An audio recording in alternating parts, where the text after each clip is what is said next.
പരിപാടി പടച്ചറപ്പേ ഈ ദീനുൽ ഇസ്ലാമിന്റെ ആൾക്കാരായിട്ട് ഇവരെ അംഗീകരിച്ച് മുന്നോട്ട് പോകുക അത് വലിയ ഗൗരവമുള്ള കേസാണല്ലോ. ഇങ്ങനെ കള്ളം പറഞ്ഞ് നടക്കുക എന്ന് പറഞ്ഞാല് ഇത് മാത്രമല്ല സുഹൃത്തുക്കളെ, ഈ വിഷയകമായി യഥാർത്ഥത്തിൽ ഇക്ബാൽ ജാലാവാലയാണ് മുടി ഇവർക്ക് കൊടുത്തത് എന്ന് ഇവർ അവകാശപ്പെടുന്നു.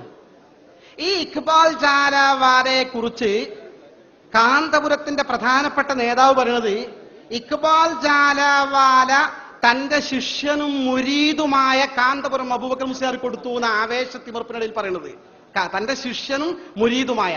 അപ്പൊ ഇക്ബാൽ ജാലാവാലന്റെ ശിഷ്യനും മുരീദുമാണ് ആര്? A P. അപ്പൊ ഇവിടെ മുരീദാണെങ്കിൽ അപ്പുറത്ത് ഇക്ബാൽ ജാലാവാല മൂപ്പർ ആരാകണം? ഷെയ്ഖാകണം.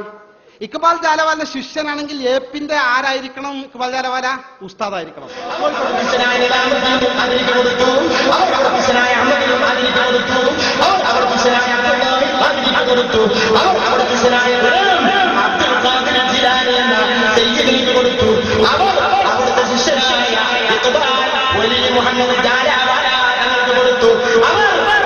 ശിഷ്യനും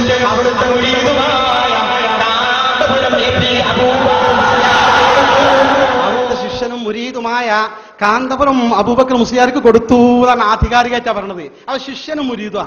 അപ്പൊ ഇക്ബാൽ ജാലവാല ഏപ്പിന്റെ ഷെയ്ഖും ഉസ്താദുവാ. നമുക്ക് പറയാനുള്ളത്, ഒന്നാമതായി കക്കാടിന്റെ ത്വരീഖത്തിനെ കാന്തപുരം വിഭാഗം എതിർത്തപ്പോ കക്കാടിന്റെ ഷെയ്ഖിനുള്ള കുഴപ്പം എന്താ എ പി പറഞ്ഞത്? താടി വെക്കൂല. എന്നാ ഏപ്പിന്റെ ഷെയ്ഖിനെ പോയിക്കോളി. സഹോദരന്മാർ മനസ്സിലാക്കിയല്ലോ ഷെയ്ഖിന്റെ അവസ്ഥ. ഇനി എ പി പറയട്ടെ, മൂപ്പരത്ത് ഞാൻ ഓതി പഠിച്ചിട്ടുണ്ട്, ശിഷ്യനാണല്ലോ. എ പി പറയട്ടെ ഇവർ ഈ പ്രസംഗിക്കുന്നത് ശരിയാണോ എന്ന്. മൂപ്പർ ഷെയ്ഖാണോ? ഷെയ്ഖാണെങ്കിൽ ഇതിന് മറുപടി പറയണം. കക്കാടിന്റെ ഷെയ്ഖിനും താടി വേണ്ട, നിന്റെ ഷെയ്ഖിന് കക്കാടിന്റെ ഷെയ്ഖിന് താടി ഉണ്ടായാലേ പറ്റുള്ളൂ. എ പി ഉസ്താദിന്റെ